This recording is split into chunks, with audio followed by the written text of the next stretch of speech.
بسم الله الرحمن الرحيم الحمد لله رب العالمين والصلاة والسلام على أشرف الأنبياء والمرسلين سيدنا محمد وعلى آله وصحبه أجمعين أما بعد. Alhamdulillah, yesterday we completed the letter Ra and we talked about the letter Ra in a lot of detail and we went quite in depth. Today, inshallah, we have a much easier letter or letters to be precise. So today we'll be covering the letters Za and Sin both. We'll be doing both letters because both of them are pronounced pretty much the exact same way and from the exact same place. So first thing we're going to discuss is how are Za and Sin pronounced, and then just go through a few examples of Za and Sin when they are mutaharrik and Za and Sin when they are sakin. So let's move forward, inshallah.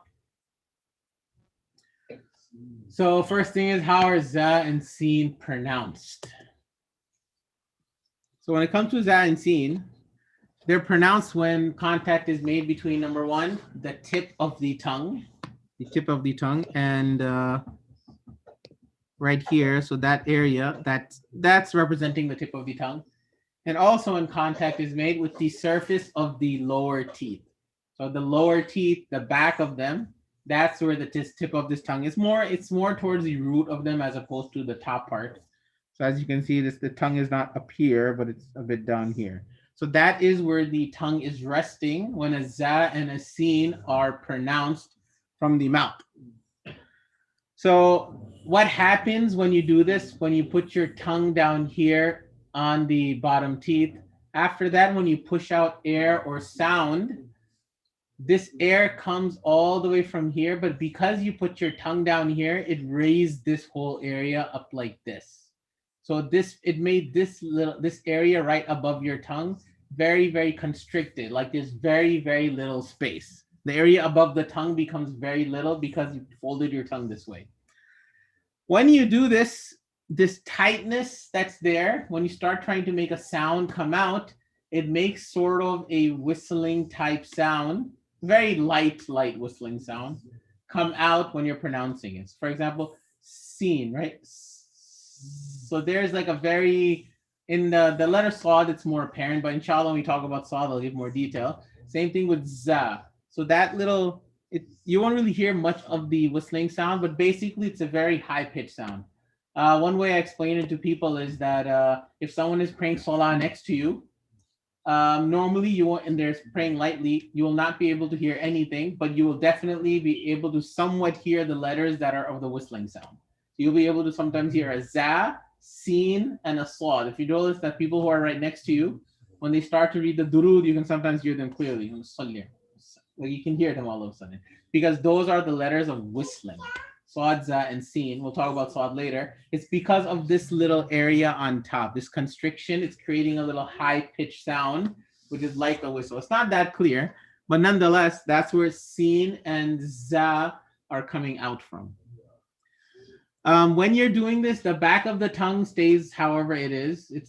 It'll be in whatever natural position it's supposed to be in, and you have to make sure the back of the tongue does not get lowered. Normally, no one would actually on purpose lower the back tongue when they're saying Za and Sin, but just so we know that the back of the tongue, if it does get raised up, you'll actually end up producing a Sad instead.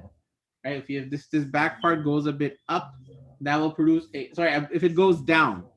Not be raised. Sorry, it should not be Sad. I think I should have wrote not be raised, but the back of the tongue should not be lowered. I think I'm supposed to write lowered, not raised.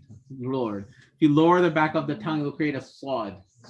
So if your tongue is right now it's high, if you lower it and make a bend in the back of the tongue, it'll actually make a Sad sound.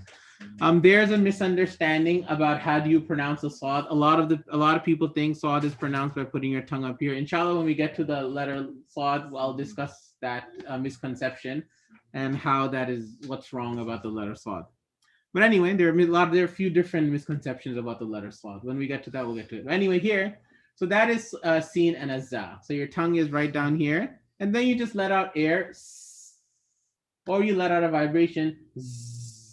So if you let out mainly air, you'll have a Sin come out. And if you let out a vibration, you'll have a Za normally come out.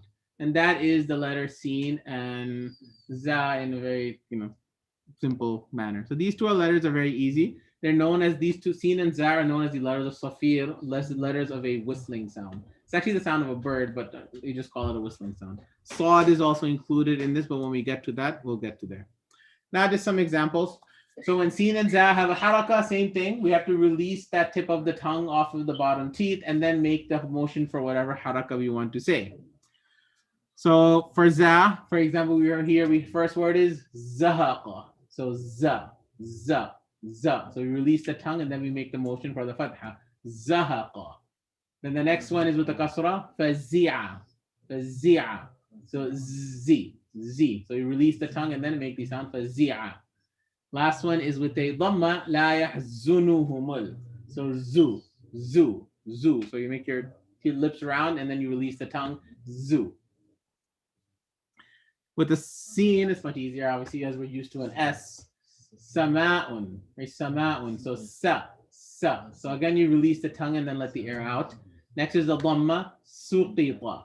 Suqita. So Su, Su, Suqita. Last is a kasra, Wasi'a. Wasi'a. So Si, Si'a, Si. So that's when it's haram has a haraka. This is pretty straightforward. Next is when they are sakin, the tongue is going to remain on the lower teeth while you're reciting the letter. Of course, when you go to the next letter, you'll go for wherever the tongue goes for that. But while it's sakin, it will remain on that bottom area. For example, rizqan. So riz. So your tongue remains down there. Rizqan. Rizqan. And then for sin, musma'in. So So it stays on there while you're reciting letter. Musma'in.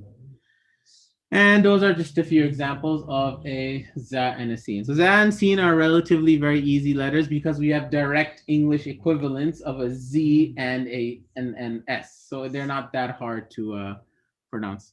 So we're done here for today, inshallah. Tomorrow we'll go on to the next letter, inshallah. So subhanakallah.